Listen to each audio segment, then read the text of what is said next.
মনে আছে ব্যবসায়ী নাসিরের সঙ্গে পরিমণির সেই বোট ক্লাবের ঘটনা? পুরো বাংলাদেশকে তোলপাড় করে দেওয়া সেই ঘটনার তদন্ত প্রতিবেদন দাখিল করেছে পিবিআই। ওই ঘটনায় পরিমণি ও তার কস্টিউম ডিজাইনার জিমি ওরফে জিমের বিরুদ্ধে বাদীকে মারধর ও ভয়ভীতি দেখানোর অভিযোগের সত্যতা পাওয়ার দাবি করেছে পিবিআই। ওই ঘটনার সাক্ষী তুহিন সিদ্দিকী অমির সঙ্গে জিমের পূর্ব পরিচয় ছিল, সেই সুবাদে পরিমণি ক্লাবে যান। টেবিলের সাক্ষী অমিও বসেন। এই সময় পরিমণি 1 লিটারের ব্লু লেভেল মদের বোতল অর্ডার করেন।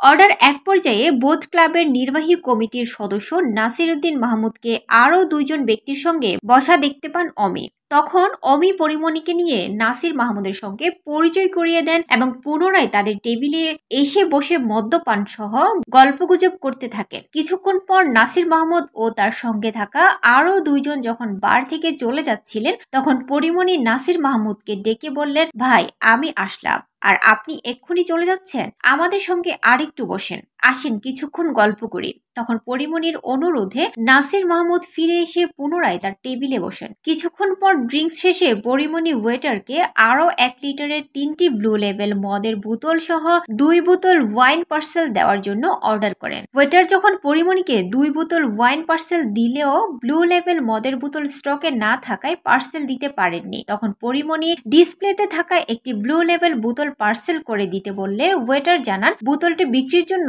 নয় এবং ক্লাবের মেম্বার ছাড়া পার্সেল দেওয়া যাবে না। কিন্তু পরিমণি জোর করে ওই বোতল নিতে চান এবং টেবিলে হট্টগোল করতে থাকেন। পরিমণি উত্তেজিত হয়ে কার্ড হোল্ডার বের করে 2-3টি ব্যাংক কার্ড দেখিয়ে বলেন, আমি কি ফকিন্নি?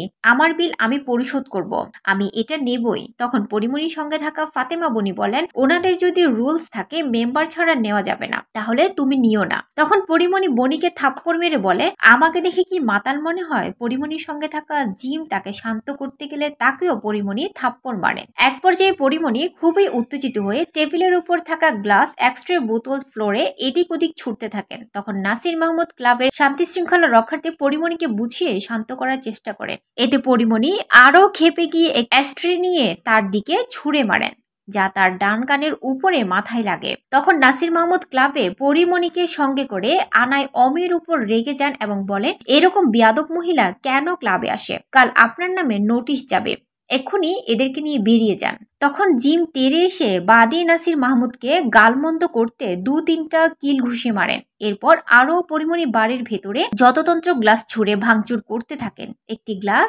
নাসির মাহমুদকে বুকে লাগলে তিনি আঘাতপ্রাপ্ত হন। তখন নাসির মাহমুদ বোট ক্লাব ত্যাগ করে চলে যান। ক্লাব ত্যাগ করার মুহূর্তে পরিমণিকে ক্লাব ছেড়ে চলে যেতে বলার জন্য ক্লাবের নিচে কর্মরত সিকিউরিটি গার্ড নির্দেশ দিয়ে যান। নাসির মাহমুদ আহত অবস্থায় ওই রাতে 2:30টার দিকে উত্তরা ক্রিসেন্ট হাসপাতালে গিয়ে প্রাথমিক চিকিৎসা নেন। ক্লাবে তাদের খাওয়া 2 বোতল ব্লু লেভেলের দাম ও পার্সেলে নেওয়া 2 বোতল ওয়াইনের দাম পরিশোধ না করে তারা ক্লাব থেকে চলে যায়। এই 4টি বোতলের দাম 87,650 টাকা। এছাড়া ক্লাবের বারের ভেতরে গ্লাস, অ্যাস্ট্রে, বোতল ভাঙচুর করায় আনুমানিক 20,000 টাকার ক্ষতি হয়।